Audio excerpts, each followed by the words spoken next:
Hi warriors. Today I'm going to do part 1 of 2 videos regarding healing. The wound is the place where the light enters you. Rumi. Nearly 3 years since my subarachnoid hemorrhage brain aneurysm, I've come to a place in which I'm focused on healing myself.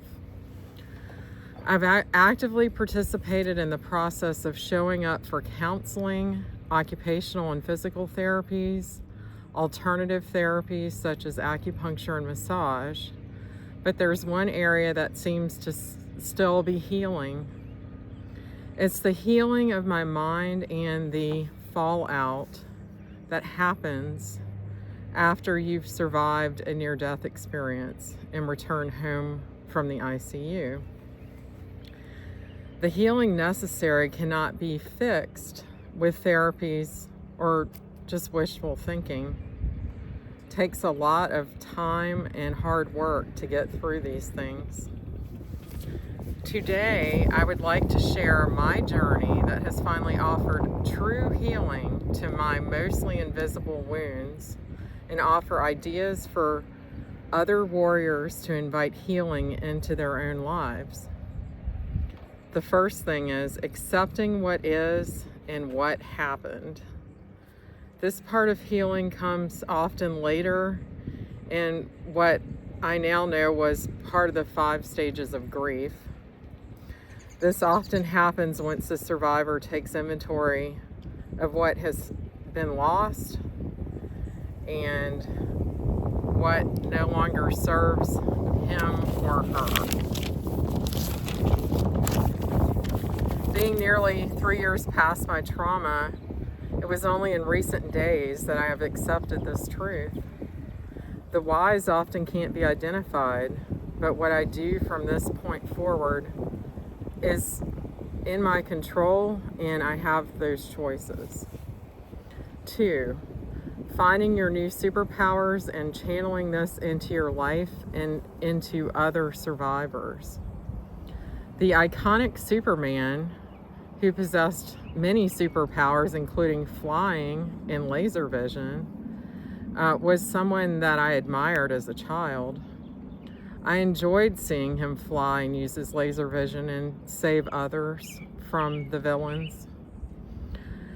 As I have sought advice and support from other warriors, I have noted some superpowers some of these survivors have to not only help others, but to create beautiful words, art, and music, and in turn, heal themselves.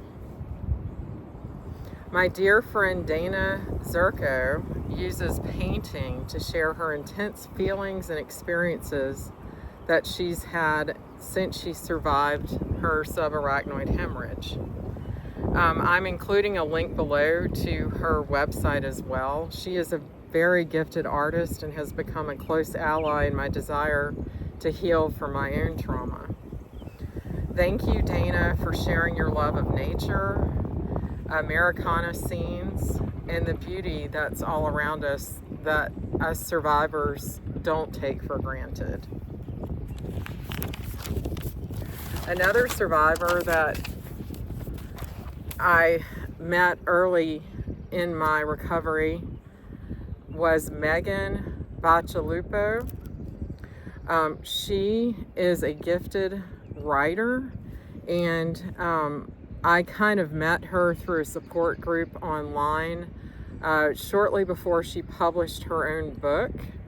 I have it here, and I highly recommend that you go find it at Amazon or any other bookseller. It's In the Cobwebs of My Mind, a vivid and magical recollection of surviving a brain hemorrhage. I kind of look to Megan as my big sister. I didn't have a big sister, so she's kind of filled that void for me. And I just love the fact that she was able to publish her book and recount not just the details of when it actually happened to her while she was riding a bike in downtown Minneapolis, but how she's coped and recovered long-term from this condition. 3, meeting another survivor in person has brought healing to me in ways that I cannot fully express. To spend time with a survivor and be able to talk about the fallouts and the ongoing shifts in your life can be very powerful and healing. I was blessed with the opportunity to meet another warrior, and I felt like some of my invisible wounds began to heal after visiting with her. A little bit of light came through, and I'm truly grateful to finally meet another survivor in person. Having such a rare medical event coupled with the statistics that are mostly resulting in death, I felt extremely special to meet with my new survivor friend, who is also British. And that's just icing on the cake for me. I love my British friends. Thank you, Alexa. 4, write letters expressing your pain, hurt, or abandonment to those that were missing in action. It is not necessary to mail these, but taking the time to process and identify your feelings and then share those feelings with those you felt didn't support you can be a game changer. This can be an act of healing for the past. Be sincere, honest, and don't be surprised by the possibility of non-response, reactions, or messages that don't match up to what you had hoped would happen from you being honest. Remember that your truth may not resonate with the recipients and what their account of the truth is. I felt a weight lift off my own shoulders when I finally shared my feelings openly and honestly. I also suggest that you call, write, or send cards to those individuals that did show up for you in your darkest days. This universe that we live in is so vast and magical, and your perspectives can change over time, and I think time is the ultimate healer. Number 5, go to new places or try new hobbies. Do you like to visit big cities or go to rural towns and watch the wildlife? Sometimes a change in scenery can promote healing. You may be limited on funds or opportunities, but try and put yourself into a different environment, even if it's just for a couple hours.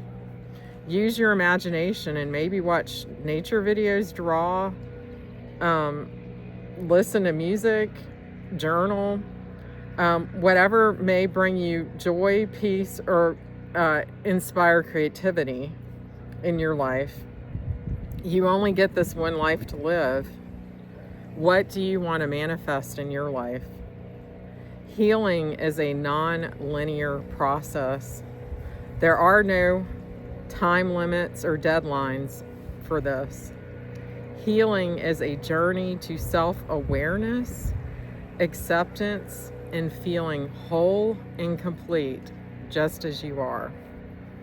Healing can be both painful and liberating.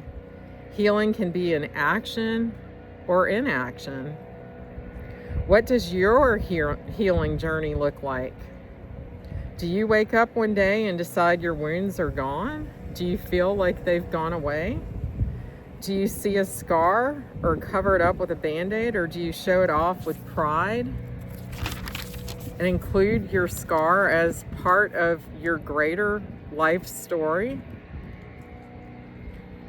You determine your reality. I hope in closing that all of you take the time to identify your invisible scars or places that need healing. Express all your feelings. They don't all have to be happy and joyful. There's pain and sadness and loss and abandonment. There's so many different feelings that you can have while you're healing, and you're a human, and that's perfectly okay. And I'm hoping over time, if you try some of the things that I mentioned in this video, you will feel better, and you will get through the healing process in your own lives. Rock on, warriors. Take care.